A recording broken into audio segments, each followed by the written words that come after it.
Well, I do have bad news and good news this morning. The bad news is you're stuck with me preaching. Good news is you might get to that lunch back there pretty quickly. The other bad news is, it's going to sound bad anyway, is Brother Jeremy asked me for my text this morning to put on live stream and said the last 14 chapters of Genesis. But fortunately, the good news is we're not going to read all 14 of those chapters. We're going to kind of try to narrow that down and focus in a little bit in chapter 39 of Genesis, verses 1 through 11. That's where we'll be here in just a moment. Genesis 39, verses 1 through 11.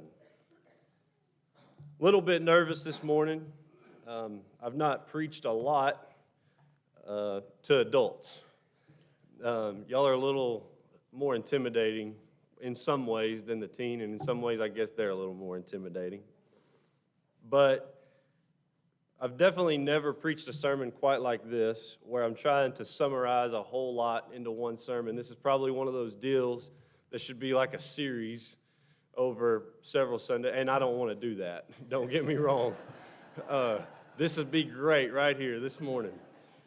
But it probably should be split up into multiple parts here. And we're going to try to kind of focus. I thought Brother Eric was going to get into my sermon a little bit there, talking about hills and valleys, and I thought maybe he could just keep rolling there and get it all in. But we're going to look at an individual who started out, as we're introduced to him, as a young man. And then we're kind of follow his life over 14 chapters, who definitely had his fair share of hills and valleys as you go through those last 14 chapters of the book of Genesis. And the thing about it is, we all have those hills and valleys. And I want to challenge you this morning, if you've heard this story, I'm sure if you've been in church, the story of Joseph. Maybe it's been a while, or maybe you're not as familiar as you should be or would like to be. Over the next week or two, go back and read all 14 of these chapters and just be reintroduced to the story of Joseph. And every time I read it, it's probably my favorite Old Testament story to read front to finish. I do it every now and then just because I'm so intrigued by the story of Joseph and all the things that he faced, yet remained an upright man of God. And so this morning, let's read Genesis 39, 1 through 11, and then we'll bounce around just a little bit.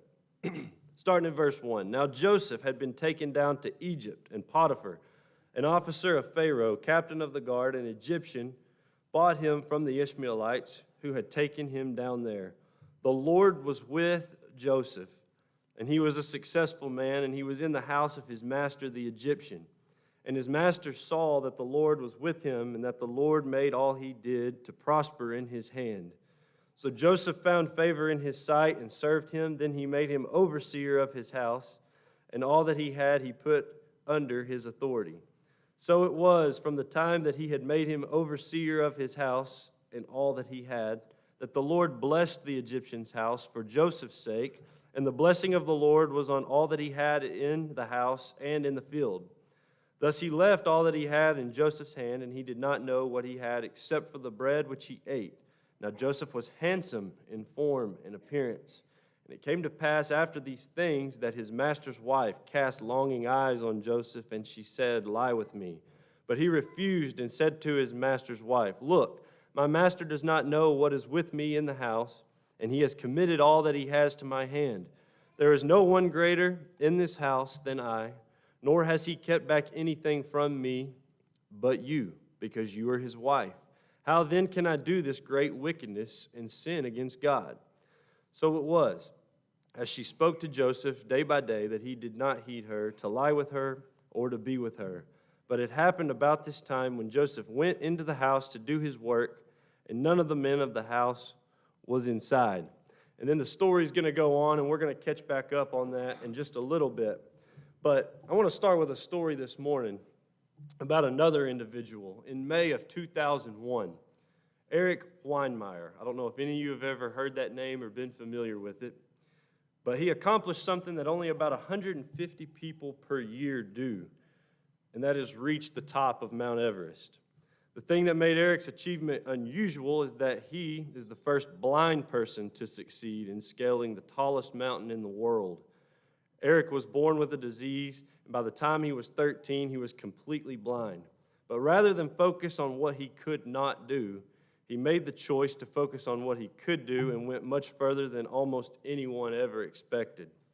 Eric Weinmeyer's autobiography is titled "Touch the Top of the World, A Blind Man's Journey to Climb Farther Than the Eye Can See." And see, many times we face a choice. Will we allow obstacles to stop us, or will we keep pressing on regardless of opposition and trouble? It'd be nice if following God meant that things would always work out well and people would always like us. But I can tell you this morning, seniors and everybody else here, it's not always going to be that way. Following God's will is not always going to be easy. It's not always going to be without trial, without obstacle, sometimes what may even seem or feel like failure. But we have the choice to keep pressing on, to keep moving on, or to throw in the towel and give up. And you're going to be faced many times on a daily basis with that very question: am I going to keep going, or am I going to stop? The reality is that it requires us to overcome obstacles. We should not expect constant smooth sailing, nor should we allow troubles that arise to convince us to quit. See, you think at this point in your life, seniors, and I'm going to address them a lot this morning, but I think this all applies to all of us. You may think that you've faced obstacles, and you would be correct, through junior high and high school. It has its fair share of hills and valleys, ups and downs, temptations, trials, things that you have to persevere and get through on a daily basis. And I wish I could tell you the hard part was over. But I had this thought when I was a junior high kid, and I got saved right around junior high. And so I'm speaking from a physical sense here in the real world and a spiritual walk sense, that I just thought in my junior high mind, man, if I could just get past junior high and get to high school, things are really going to be a lot easier. Things are really going to start to smooth out. I'm going to be on cruise control. It's going to be good. And I hate to tell you, junior high kids, but when I got to high school, the temptations may have changed a little bit, the trials may have changed a little bit, but it seemed to get a little bit harder. And then I thought, high school is maybe not all I thought it was going to be. But I tell you what, when I get out on my own, out from under my parents' house and get out of this high school and get to college, and I'm able to make decisions, and I start to settle in and get on my own, it's going to make things a lot easier. This spiritual walk is really going to become a lot easier than what it is in high school. And I can tell you, that's not true either. It gets a little bit harder because you are making more decisions. You are having to be more responsible. You are in charge of yourself, so to speak, more on a daily basis. And hopefully you let God guide you in that. And then I thought, this is kind of tough too. But when I get married and start a family and start a job and a career, things will get a lot easier. Also not true, and I see a lot of people shaking their head. And then if you think that from that point forward, having kids will make anything easier, well, just look around with somebody with kids this morning, and they'll definitely tell you it doesn't make things easier. The decisions now not only affect you, but multiple other people in your household as well, and you're trying to raise them to be Christ-like. So I can tell you life is not without obstacles. And you could look around this room this morning, and you can see people that have more years of experience, we'll put it that way, on you, seniors. And they have a lot of great advice, and I'm sure a lot of them would have a lot of things that they would go back and change. But I want to look to Joseph as an example for a few things this morning. If we flip back to chapter 37 in the book of Genesis, this is where we're first introduced to Joseph. And I want to look at just a few principles we can learn from his life. And when we're first introduced to Joseph, if you're familiar with the story, looking at in verse 37, again, I'm not going to read everything because it would just be too time-consuming this morning. But if you skim across there, this is where Joseph is introduced and he has his dreams. And so this morning, I want to challenge you seniors to be a dreamer. Don't shy away from the dream that God gives you. Don't shy away from the vision that you have been given by God for your life. This dream didn't make Joseph's life any easier because we know Joseph was the favorite of his father.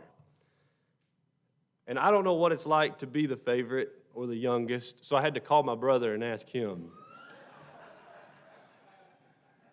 But this instance didn't make it any easier when Joseph, already being the favorite, already being the chosen one by his father, now he has this dream. And what does he say in the dream?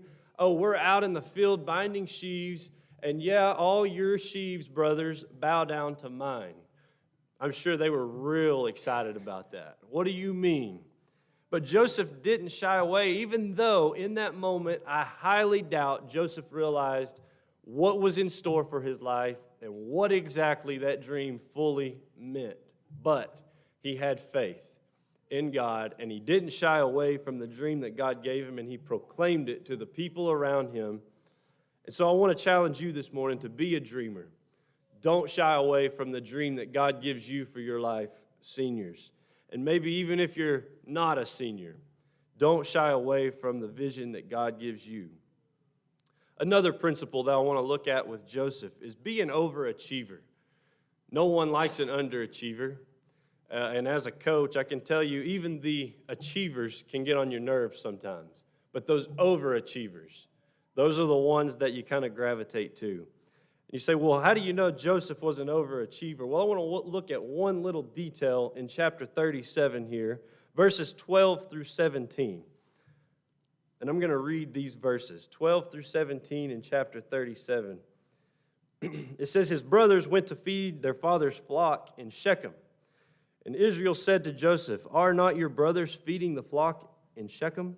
Come, I will send you to them. So he said to them, here I am. Then he said to them, please go and see if it is well with your brothers and well with the flocks, and bring back word to me. So he sent him out of the valley of Hebron, and he went to Shechem. Now a certain man found him, and there he was wandering in the field. And the man asked him, saying, what are you seeking? So he said, I am seeking my brothers. Please tell me where they are feeding their flocks. And the man said, they have departed from here. For I heard them say, let us go to Dothan. So Joseph went after his brothers and found them in Dothan. A little bit of background information here. From where Joseph was going from in the valley of Hebron to Shechem was approximately 50 miles. 50 miles to us this day and age is not a huge deal. We can go from Magnolia to Texarkana about 50 miles in not too much time and not too much effort. Get in the car. We might be getting there with these gas prices, but as of right now, we can get in the car and go. We don't have to go on foot. But Joseph has to take off on foot to go find his brothers in Shechem 50 miles away. And what happens when he gets to Shechem? They're not there. He can't find them. And so this guy finds him wandering around looking for something. What are you looking for? I'm looking for my brothers. He said, well, I think I heard them say, let us go to Dothan. Dothan's about 15 more miles farther north than Shechem. And I don't know about you, but I might have been inclined when I get to Shechem 50 miles of walking to say, well, I tried. I got here. They're not here. I'm just going to go back home and tell Father I went to Shechem, but they weren't there. Didn't find them. Sorry, I did my best. But that's not what Joseph did. Because he was obedient to his father and he knew that the mission was to find his brothers and report back to his father on how they were doing. So he goes 15 more miles to Dothan. I don't like to walk that far. Yesterday there was a 5K at the Blossom Festival.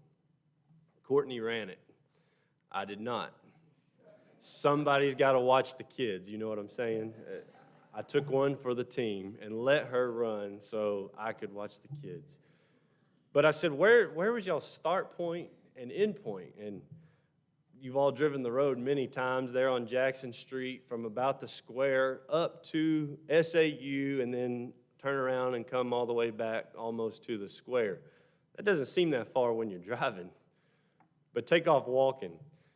That's only 3 miles. We're talking 50 miles and then an extra 15 miles one way, so 65 miles. Then he has to go that far back to report to his father.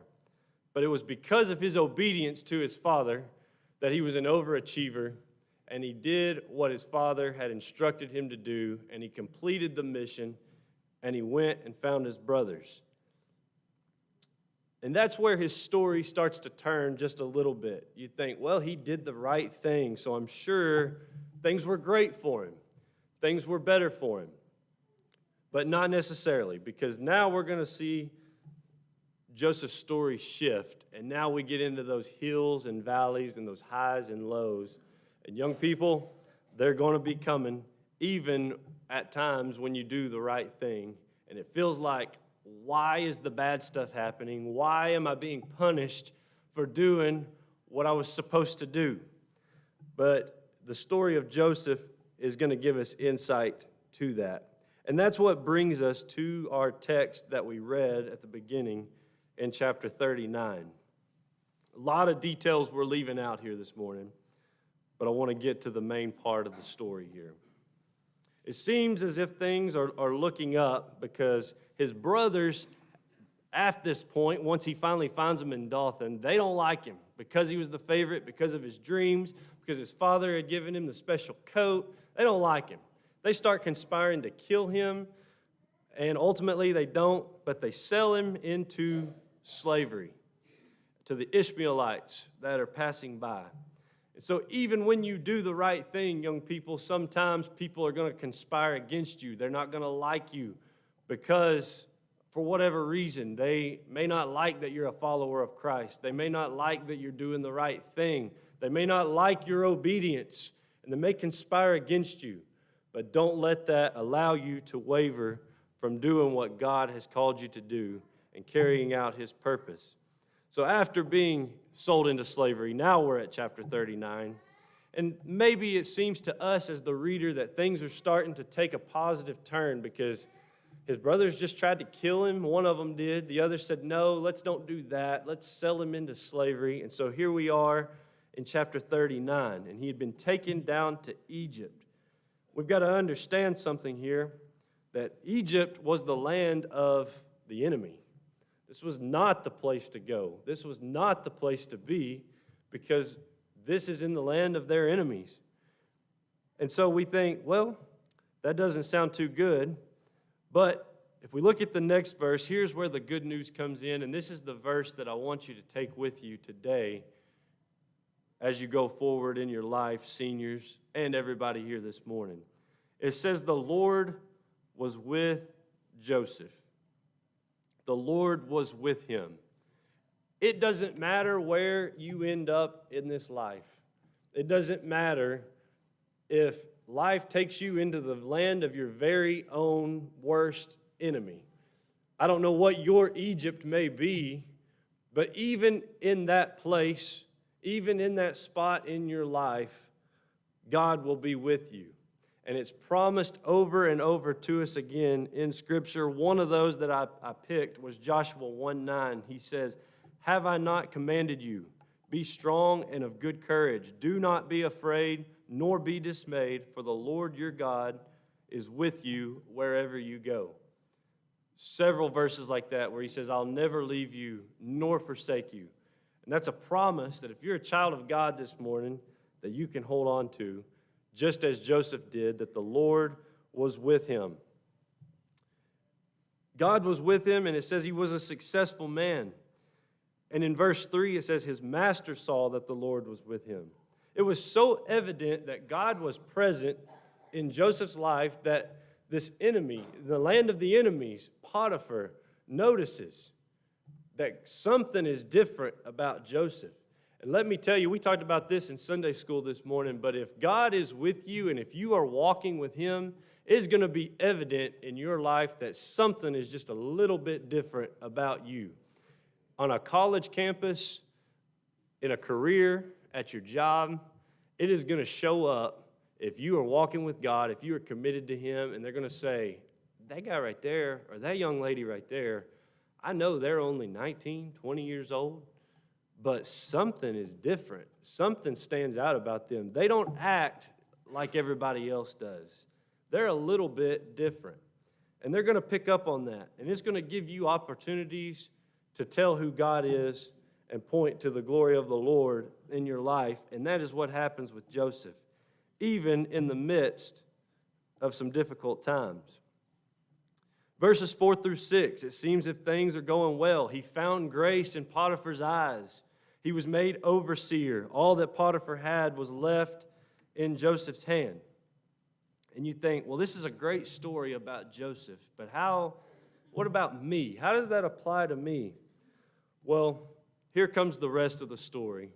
And here were some of the highs and lows that we've already seen, but then it feels like Joseph starts going into one of those valleys, and he's just there for a while.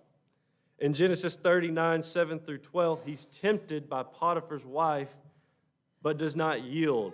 Well, how does this apply in a modern day situation? You're telling me that there's not temptation to still be sexually immoral or to have those kind of temptations come your way every day? Look around you in 2022, and I think it's more prevalent now than it probably was then in Joseph's day.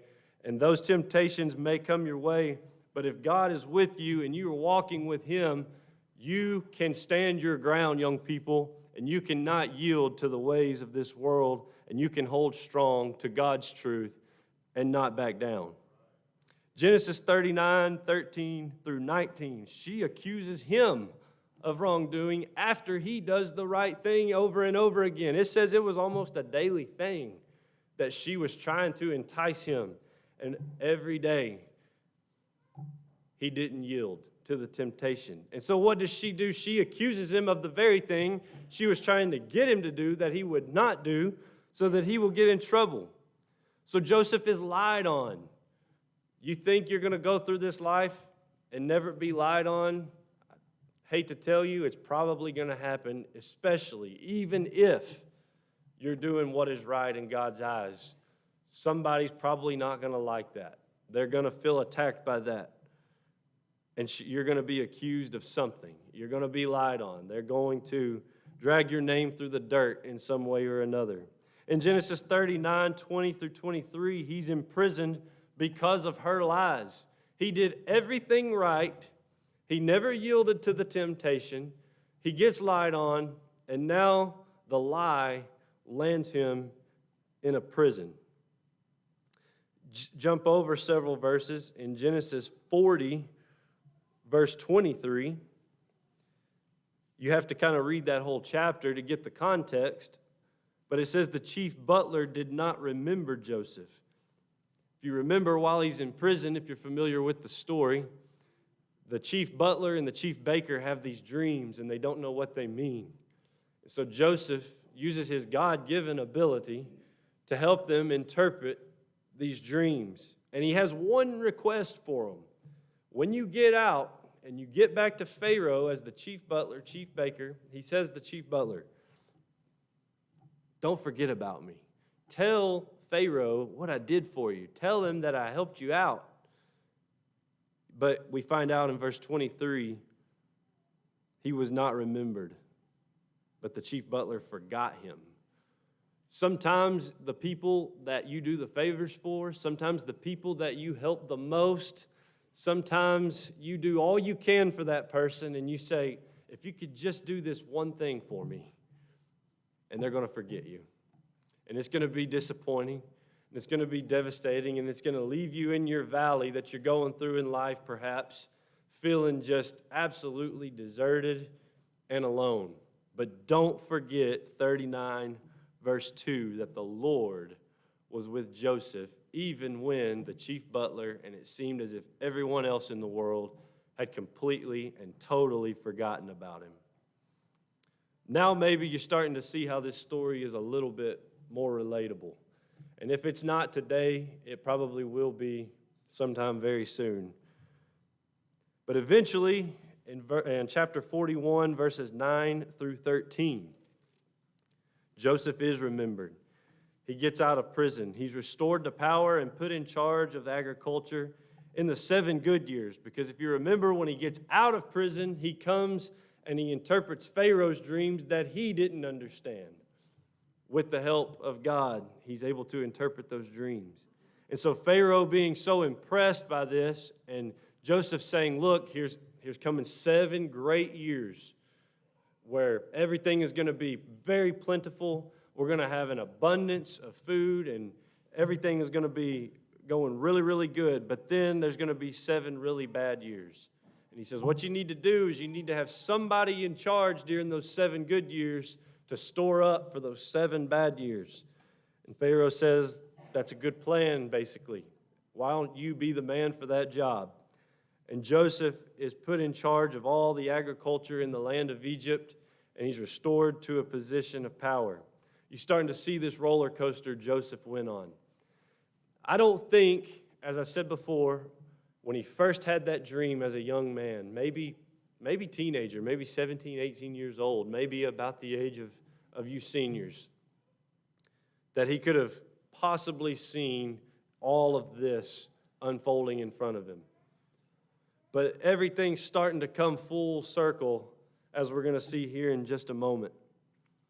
Because now come the 7 bad years that he promised, that God had promised in Pharaoh's dream. And there's going to come a time when his brothers, 50 miles away, and his father start to need food. And you can read through all of these details. We're going to kind of jump past here this morning. And they say, we need to go to Egypt. His father says, y'all need to go to Egypt and get us food and come back. And so after many details transpired from the first time we saw Joseph's dream in 37, now we jump over to Genesis 42, verses 5 through 7. And here we see it. It says, and the sons of Israel went to buy grain among those who journeyed, for the famine was in the land of Canaan. Now Joseph was governor over the land, and it was he who sold to all the people of the land. And Joseph's brothers came and bowed down before him with their faces to the earth. Joseph saw his brothers and recognized them, but he acted as a stranger to them and spoke roughly to them. Then he said to them, where do you come from? And they said, from the land of Canaan to buy food. And verse 6 is where it all comes full circle from his very initial dream, first dream that we saw in 37, where his brothers bowed down. His brothers were now at his mercy, needing his help, needing him to give them, sell them some food so that their families could live and not starve in this famine that has overtaken all the land. So there's a few lessons I want to wrap up with here this morning. Seniors, write this down, put it in your memory, and maybe non-seniors as well, as I think it's all good principles that we can learn from Joseph and lessons that we can learn from his life. Number 1, God's plans and purposes are far greater than our own. As we said, Joseph couldn't see down the road, but God could, and he put his faith and trust in him so that even when he didn't know what was coming next, he knew who was going with him next. And we can always hold on to that promise, and we can know that if God is in control of our life, his plan and his purpose is far more than we could ever come up with for ourselves. And that leads us to number 2. God provides and blesses those who persevere to follow him. You say, well, that sounds good, but Joseph went through some pretty rough stuff there.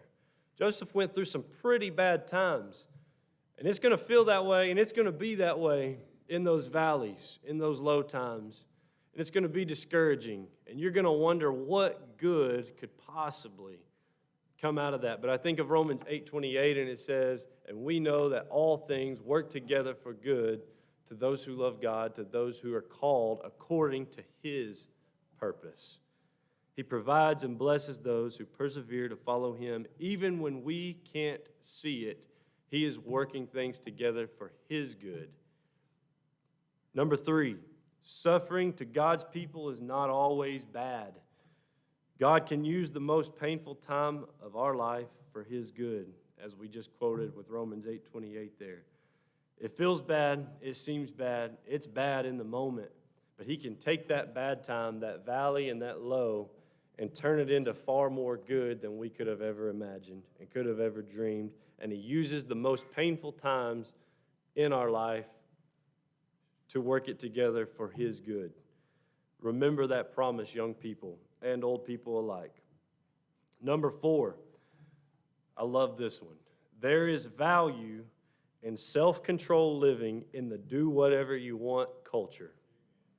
There is value in self-control living in the do-whatever-you-want culture. See, you're going to be told again and again, if you go to a college somewhere, a secular college, and surround yourself with some people that you may not even have a choice sometimes, and you're going to be told, even if you disagree, and even if you don't want their advice, there's going to be somebody somewhere that pops up and says, hey, life is short. Do what you want.